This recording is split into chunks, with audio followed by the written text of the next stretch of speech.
La prière, ce qu'on appelle salat en islam, c'est bien plus qu'un simple rituel. C'est le deuxième pilier de l'islam, un dialogue direct, quotidien, avec le Créateur qui vient vraiment structurer la vie du croyant.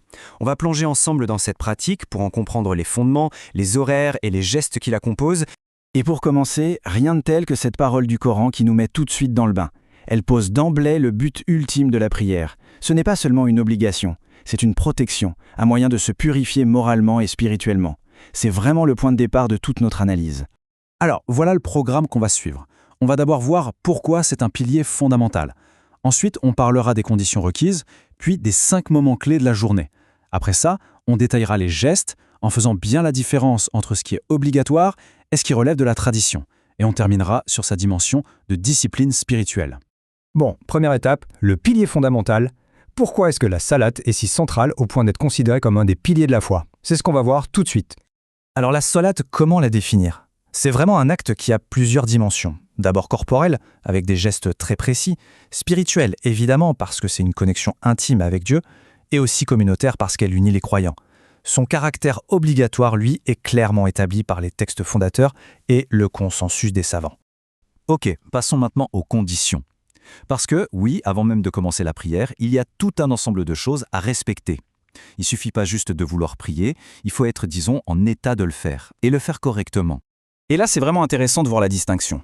D'un côté, on a ce qu'on appelle les conditions de nécessité. En gros, ça répond à la question « qui est concerné par l'obligation de prier ?» Il faut être musulman, avoir atteint la puberté et être saint d'esprit. De l'autre côté, on a les conditions de validité. Là, la question, c'est plutôt comment prier pour que ce soit accepté. Et ça inclut la pureté rituelle, les ablutions et bien sûr l'orientation vers la Mecque. La prière, en fait, c'est elle qui va rythmer toute la journée du musulman. On parle de 5 rendez-vous, 5 moments clés. Chacun de ces moments a une fenêtre de temps bien définie, ce qui donne une structure assez rigoureuse, mais avec une certaine flexibilité. Ce tableau résume ça parfaitement. Pour chaque prière, il y a 2 notions de temps.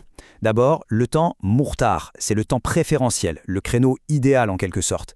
Et puis, il y a le temps daroui, le temps de nécessité. C'est la date limite, si on veut, pour ceux qui ont un empêchement. C'est une organisation du temps qui est à la fois très structurée, mais qui laisse aussi une place à la miséricorde. Allez, on entre maintenant dans le cœur du sujet, les actes obligatoires, ce qu'on appelle les fara'id. Et là, attention, c'est vraiment le squelette de la prière. Si l'on manque un seul, la prière n'est plus valide. 16. Voilà le chiffre à retenir. Selon les sources, notamment dans l'école juridique malikite, on en dénombre 16. 16 étapes incontournables. L'oubli d'un seul de ces actes, et c'est toute la prière qui est à refaire. C'est pour dire à quel point c'est fondamental.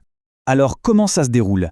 Eh bien, tout commence, avant même le premier geste, par l'intention, la niyya. C'est quelque chose qui se passe dans le cœur. Ensuite vient le takbirul ihram, cette fameuse formule Allahu Akbar qui nous fait entrer dans un état de sacralisation qui nous coupe du monde. Puis, bien sûr, la station debout et la récitation de la Fatiha, la première sourate du Coran qui est indispensable.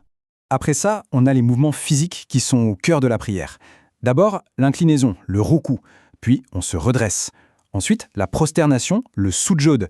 C'est vraiment le moment de soumission le plus fort où le front touche le sol et qui est suivi, là aussi, d'un redressement. Chacun de ces mouvements est un pilier en soi. Ce qu'il faut bien comprendre, c'est que ce ne sont pas juste les actes en eux-mêmes qui sont obligatoires. C'est aussi leur enchaînement, le fait qu'il n'y ait pas de rupture et le respect des pauses pour trouver un certain équilibre. Et tout se termine avec le salut final, le taslim, qu'on prononce en position assise et qui nous fait sortir de cet état de recueillement. Ok, donc si les actes obligatoires sont le squelette, alors les actes de la sunna, c'est-à-dire de la tradition du prophète, on pourrait dire que c'est la chair qui vient habiller ce squelette. Ce sont des actes qui complètent, qui embellissent la prière, mais qui ne l'invalident pas s'ils sont oubliés. Du coup, la question qui se pose, c'est qu'est-ce que la pratique du prophète vient ajouter à cette structure déjà bien définie? Qu'est-ce qui vient enrichir tout ça? 18. La tradition en dénombre 18. 18 éléments qui ne sont pas obligatoires au même titre que les précédents, mais qui ajoutent une vraie profondeur et qui permettent de se rapprocher au maximum de l'exemple du prophète Mohammed. Parmi ces actes, on va trouver par exemple l'iqama, qui est ce second appel juste avant de démarrer. On a aussi le fait de réciter une autre sourate après la Fatiha, ou encore de jouer sur le volume de la voix. Parfois on récite à voix haute, parfois à voix basse. Et même tous les Allahu Akbar qu'on dit pour passer d'une position à l'autre, eh bien, à part le tout premier, ils font partie de la sunna. On retrouve aussi les 2 tashahhud, les moments où l'on récite le témoignage de foi en position assise.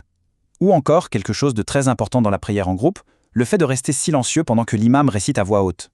Et enfin, une pratique, comme celle de la citra, cet objet qu'on place devant soi pour délimiter son espace de prière. Finalement, quand on met tout ça bout à bout, on se rend compte que la prière, ce n'est pas juste une série de gestes mécaniques, c'est une véritable discipline, à la fois pour l'esprit et pour le corps. Ce qu'il faut retenir, c'est que pour que la prière soit bien faite, il faut deux choses. D'une part, la connaissance, la science de toutes ces règles qu'on vient de voir, et d'autre part, l'attention, une pleine conscience au moment de l'accomplir. C'est un exercice constant de concentration et de dévotion. Et tout ça, ça nous amène à une dernière question, une réflexion un peu plus large. Au-delà du rituel en lui-même, comment est-ce que cette structure si précise, avec ses horaires, ses conditions, ses gestes, comment est-ce que tout ça vient façonner, influencer et même sculpter le quotidien d'un croyant ?